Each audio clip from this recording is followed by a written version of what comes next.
Welcome to the Conversations That Matter podcast. My name is John Harris. We have somewhat of a listener-generated episode today. I've had the question asked to me, is the Bible Project woke?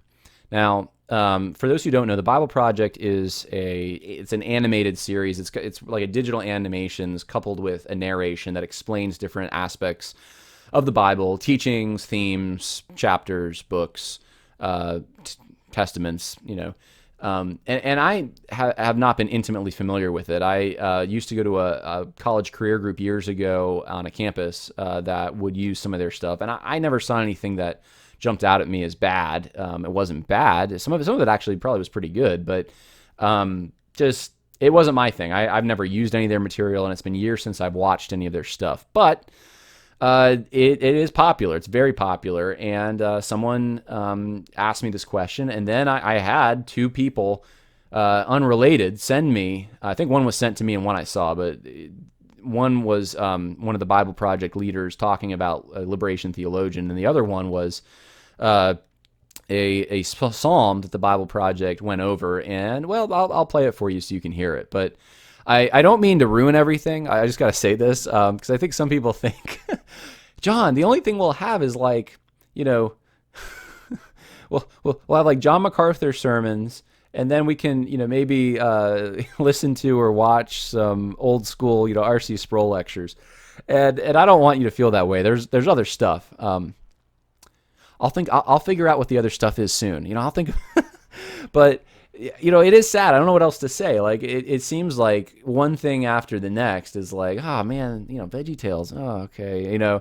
And then it's like, oh, Bible Project. Oh man, really? Like, I get it. But hey, it's better to know the truth and know kind of where they're coming from. Even if you're going to use the Bible Project, you should know where those behind it are coming from. And I think after you know that, you're not going to want to use it anyway. But yeah, hopefully this is helpful, even though it's hard, and I get it, and I just want to relate to you, and so you understand. I understand it too. It is difficult when things that could be so good and you want to be so good can sometimes not be the best. So hopefully that motivates some people out there to do their own similar animated series or something. I mean, we need people who are solid and orthodox to do this kind of stuff. So let's go through this. I'm gonna blow this up so you can see it. This first clip I'm about to show you is from Psalm chapter 8. It's from the Bible Project, and just listen. Then after Psalm 8 comes Psalms 9 to 14. David is joined by a group of people called the poor and afflicted ones. Like David, they're oppressed by powerful rulers, and they too cry out to God, asking him to confront these world empires and vindicate his people. Both David and the afflicted ones are really powerless and weak. And yet, they are the ones that God has chosen to rule the world. And this is what Psalm 8 in the center is all about. It begins by saying, Yahweh our Lord, how majestic is your name in all the land. You have set your splendor above the skies. So Yahweh is the king of creation, and you can see his royal power on display everywhere. Now that first line is repeated again at the end of Psalm 8. Right, that's called an inclusio. It's a signal to the reader of what the poem is all about, God's majestic power that fills all of creation. But David and the afflicted ones aren't experiencing God's power at the moment. Right. This is what the rest of the poem is all about. There are two parallel sections, and in the first we're introduced to a weak little creature, a bunch of babbling babies. From the mouth of infants and nursing babies, you have established a stronghold because of your adversaries to stop the enemy and the avenger. Now, the Hebrew word for stronghold is oz, which can mean strength, or also a strong place, like a fortress or a refuge. God's gonna build a fortress out of baby babble to stop violent enemies? Yeah, it's like a riddle that is going to be unpacked by the next matching part of the poem. When I consider your skies, the moon and the stars which you have established, what is human that you remember him, and the son of humanity that you attend to him? So the poet's here reflecting on the creation narrative of Genesis chapter 1, where there's this contrast. God installs the heavenly lights above in all their splendor, and then below he forms the humans out of dirt. Yeah, I get this, looking up at the night sky feeling so small and insignificant. Why are humans so important to God? And so the poet continues. You made humanity a little lesser than spiritual beings, yet you crown them with glory and majesty. In Genesis, God elevates the weak little dirt creatures for this majestic task, to be his image who will rule over all creation. The poet can hardly believe it. You made them rulers over the work of your hands. You put everything under their feet. So both parts of this poem are about how God loves to elevate the powerless so he can rule the world through them. Whether babbling babies or lowly humans, God loves to choose the weak. Yes, just like David and like the poor and afflicted ones. And altogether, they set the pattern for that ultimate human, the Messiah of Psalms 1 and 2. And he will rule over all the land. Now, these ideas in Psalm 8 lead us forward to the story of Jesus. In the Gospel of Matthew, chapter 21, Jesus rides into Jerusalem as a king to confront Israel's powerful leaders. But he's on a donkey, not a war horse. And the people hailing him as their king are the poor and children. So Israel's leaders mock Jesus and then have him executed. But then God raised Jesus from the dead and exalted him as the cosmic king, the true image of God. Then Jesus invited his followers to share in his power and mission, but it's a different kind of power. Yeah, it's like how Jesus said that to be his follower is to become like a child. Yes, when God's people serve others from a place of humility and powerlessness, that's when God's kingdom and power are most on display. O Yahweh, our Lord, how majestic is your name in all the land. Okay, so my first thought after watching this is way to put the focus of Psalm 8 back on man. Because if you read Psalm 8, it's not, the focus isn't on man. The focus is on God. Let me read it for you. They read it, I know, but let me just, it says, O Lord, our Lord, how majestic is your name in all the earth, who have displayed your splendor above the heavens. From the mouth of infants and nursing babes you have established strength, which maybe there are translations that say power, I don't know, but the amount of times they use the word power, it almost sounds like Tim Keller or Foucault. they're really obsessed with that, but that you don't find that in the text. At least you're not. The concern doesn't seem to be power. It seems to be the focus is all on God. That God is the one who he has splendor in the heavens. So big picture down to something small, something more seemingly insignificant, an infant or nursing babe. He's established strength there too. That's the point. It's not just big picture or little picture. God, everything is God's. God is showing himself and his attributes through all creation. That's the point of Psalm 8. Because of your adversaries, to make the enemy and the revengeful cease. He'll conquer his enemies, right? He'll display his strength even through that. When I consider your heavens and the work of your fingers, the moon and the stars which you have ordained, what is man that you take thought of him? So the psalmist is, and have you ever done this? Like the psalmist, you look at the stars and you think, man, we're small. Wow, why does God even take notice of us? It should make you awe-filled, right? Make you want to worship. But they're making it out like in the Bible Project, like, oh, this is like the communication here is somehow that like we should be lowly and not be powerful. Power is a bad thing. You shouldn't have power, so that then you can somehow make God much more of God. Well, there's nothing in here about it's talking about mankind in general. It's not talking about those like a certain class of people who have humbled themselves. It's talking about everyone. It's talking about mankind in general. Why is man as a class, as a category, significant? And it says, you have crowned him with glory and majesty. You make him to rule over the works of your hands. That's man's job from Genesis, right? You have put all things under his feet, all sheep and oxen, all the beasts of the field, the birds, the heavens, the fish of the sea, whatever passes through the paths of the seas. O Lord, how majestic is your name in all the earth. It starts and it ends with giving them the glory to God. How majestic is your name in all the earth. This is something God's accomplishing. And somehow the Bible Project managed to take this psalm and make it all about whether or not man should be, I guess, humbling themselves or not, and how power is a bad thing. And it's like it's God's glory is most on display when it's people that have given up their power and are just very humble and lowly. Maybe, but you're not getting that from this text. Like, this is just God's going to get glory no matter what. He's going to get it through everything he's made. The creation is his. That's the point of Psalm 8. So yeah, there's kind of a man-centered element in that, but it definitely sounds, I will say, kind of liberation theology. You even hear it when he talks about becoming like a child. The whole point, like Luke 18:17 says, truly I say to you, whoever does not receive the kingdom of God like a child will not enter it at all.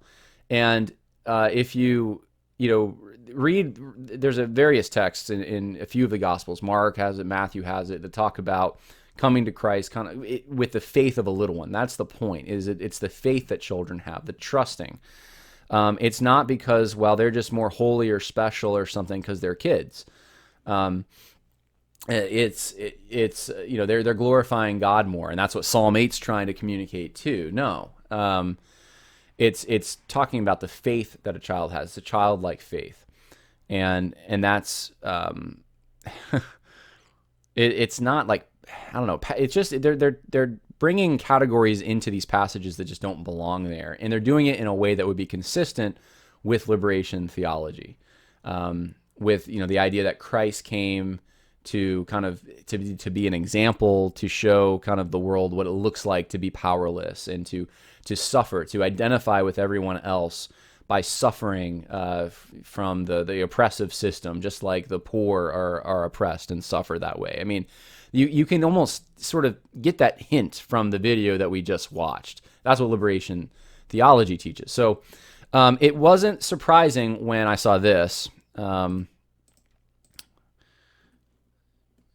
going to show you a video now of the kind of the mastermind behind the Bible Project. This is Tim Mackey, and this is what he says about Gustavo Gutierrez, who is a liberation theologian.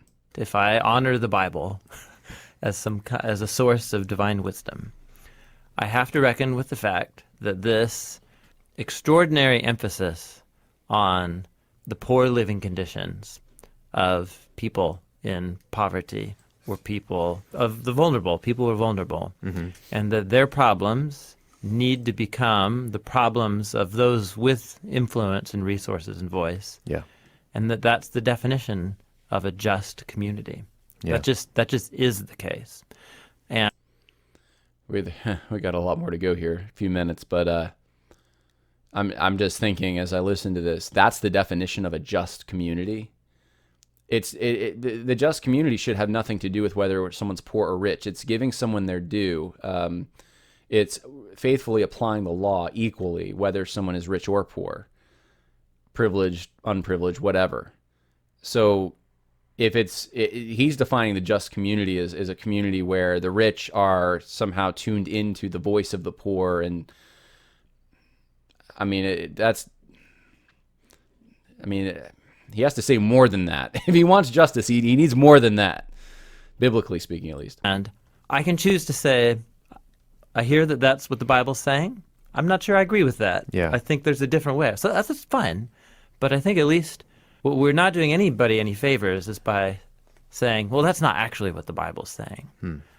You're saying that the Bible is saying that justice is actually identifying the people who are marginalized and vulnerable, and making sure that there are systems in place that give them a leg up. Yep. Like that's the biblical. That's not justice, guys. That's not justice.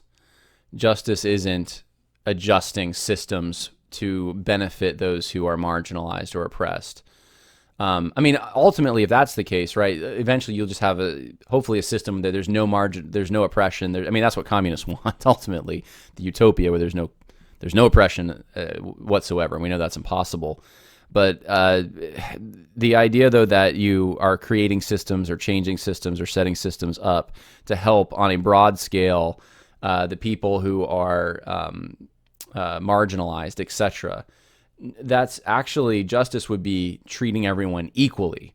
If we're talking about civil justice, which is what they're talking about here, That's what that would be. Now, it could be charity. It could be it could be justice in another sense, in the sense of righteousness to help someone in a charitable way. But that's not what they're talking about. They're talking about systems. They're talking about creating. When you hear system, think about like you have everyone, every man for himself, right? Kind of as like the blank slate. Everything stripped down as every man for himself, and there's no mediating institution of any kind. So you put a system in there that will make sure that the poor and marginalized, etc., have a leg up, that things are compensated for them, and ultimately things should be there should be systems in place that punish evil and crime, sin, the things that God identifies as public sins that need to be punished, but not as an end in and of itself, just because someone's marginalized. I mean, look, prisoners, you could say they're marginalized, right? Should we just let them out of prison, right? That would be a way. No, like that principle doesn't work there, right? So anyway, this is liberation theology. There's no doubt in my mind that's what this is. Yeah. View of justice. Yeah. I mean, if we want to say we're trying to be faithful to the Bible and its wisdom about justice, I don't know. Just becomes very clear. Yeah, it's just, you just read it. Well, it can be easily misunderstood. Here's a good example. In the 1960s and 70s, there was a really influential theologian from Peru. He was Peruvian. He was a Catholic priest. And his name was Gustavo Gutierrez. And he just started writing like a madman because he grew up in poor, slum in Peru. But he was able to find his way forward through education and then a ministry in the Catholic Church. And so he just started writing. His most famous book was called The Theology of Liberation. And he ended up sparking a movement, a theological movement of authors and Liberation theology. Liberation theology. And it was encapsulated by this phrase that he coined called, if you look at the God of the Bible, who reveals himself as the God of the Exodus, and he calls it that God has a preferential option for the poor, which doesn't mean that you disregard fairness in favor of the poor. He's often misunderstood on that point. His point is simply this, that if you look at all of the hundreds of occurrences of mishpat in the Bible, there is 9 out of 10 of them are uniquely focused and aware of the difficult situations of the vulnerable. And if they are left behind in my vision of the future of my community, I cannot claim to be a just community. Okay, mishpat, word for justice. Why is that used in so often? And it's not, by the way, it's not always used to designate preference for the poor, right? It's actually, there are situations where it's actually used to say, you shall not show partiality to the poor. But why so often is it coupled with showing favor to the poor? Making sure the poor are taken care of, etc. They're getting justice. The reason for that is because oftentimes the poor and those who are, sometimes this is the foreigner, the sojourner as well. The reason that they are often singled out as you need to be just to them is because they are at a disadvantage often. They don't have the social, you think of the widow, right, or the orphan as well being coupled in that. They don't have, like a widow doesn't have a husband, an orphan doesn't have parents to look out for them. So it's easy for people to take advantage of them, to break the law, take advantage of them, but they don't have much of a recourse because they don't have a husband, or they don't have parents, or they're low on the totem pole and not respected by other people in society. They're not believable, perhaps. They're that kind of thing. That's the reason, is because they're easily taken advantage of. That's the reason you should take extra special attention to be just to them. And it's one of the things I think actually in our country, it's funny how this gets so often twisted. Side note, that the Republican Party or conservatives in general, they're the problem. They're the ones that don't show justice to the poor or something. When in reality, I think it's the other way around. Actually, it's the Democrat Party, it's progressive policies that specifically actually keep the poor poor and incentivize other people to become poor. And to become, living off the system and and just, robs them of their self-dignity and all kinds of things. It's actually not a just thing. That's not a right thing. It's taking from one person who's productive, giving it to someone who's unproductive, and both of them actually neither of them benefit from that. But the person who's poor actually, I think, benefits has less of a benefit. It makes the situation even worse for them. Ultimately speaking, it's not a just thing. Justice would be when someone robs from the poor, and you're going to punish that villain, even though it doesn't do anything for you, right? If you're a judge and a rich man is robbed, and you help that rich man out, there's actually a benefit probably in the community for you. That, hey, this could be covered in the paper. Maybe they were a celebrity. Maybe they'll look favorably upon you and help you get elected next time. And I mean, there's all sorts of benefits with that. Someone who's poor that can't pay you, that can't, there's no benefit to you for helping them. That's why you have to pay special attention to helping the poor. It's not because the poor are special in some way just because they're poor. They have some kind of a moral superiority because they're poor. God cares about them more just because they're poor. No, he doesn't care about them more just because of that status. The reality is they require more care in some ways because of their vulnerable status. And there's a huge difference there, and I hope people see that. That just is the case. And it's through from the Torah to the prophets, and as we'll talk about right on into the New Testament as well. It's just, so how that translates into specific policies and legislation.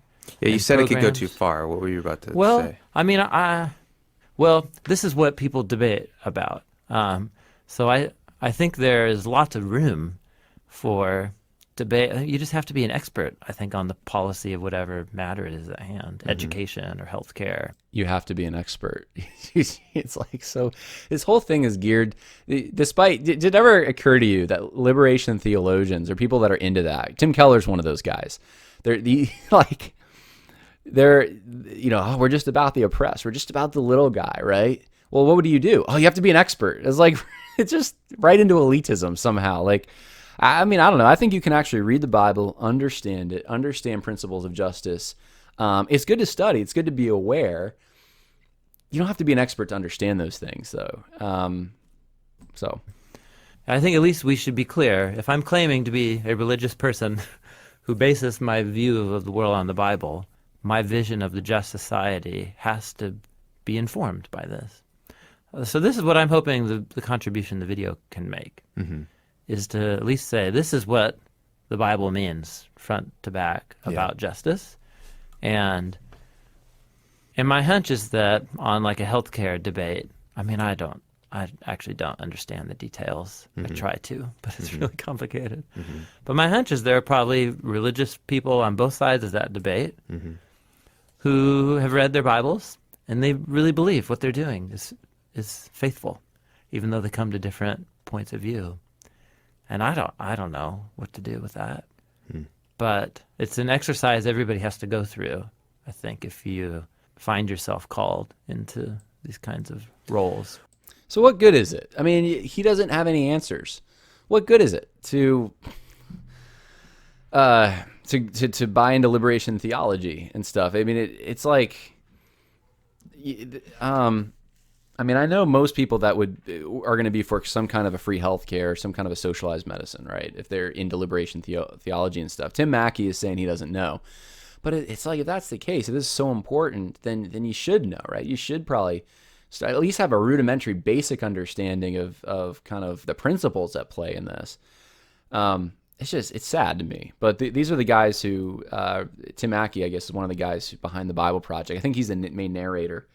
I want to show you Gustavo Gutierrez, because he put him up as someone who's to be emulated and stuff. This is from, I'm writing another book, I'm supposed to be, and this is from chapter 2 of that book, where I talk about liberation theology, and I do a little profile on Gustavo Gutierrez. So I'm going to read it for you. Perhaps the most famous liberation theologian was Gustavo Gutierrez, a Dominican priest who learned about Marxism while studying at the Faculty of Theology in Lyons, France. In his popular 1971 book, A Theology of Liberation, Gutierrez commended Marx's critique of capitalistic society for pointing the way towards an era in history when man can live humanly.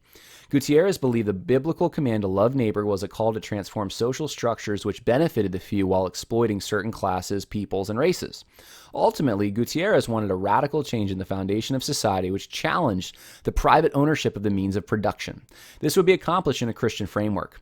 Jesus' vision was to achieve a different society where God's love dispelled all injustice, privilege, oppression, or narrow nationalism. The gospel included political liberation and solved the problem of social injustice caused by sin.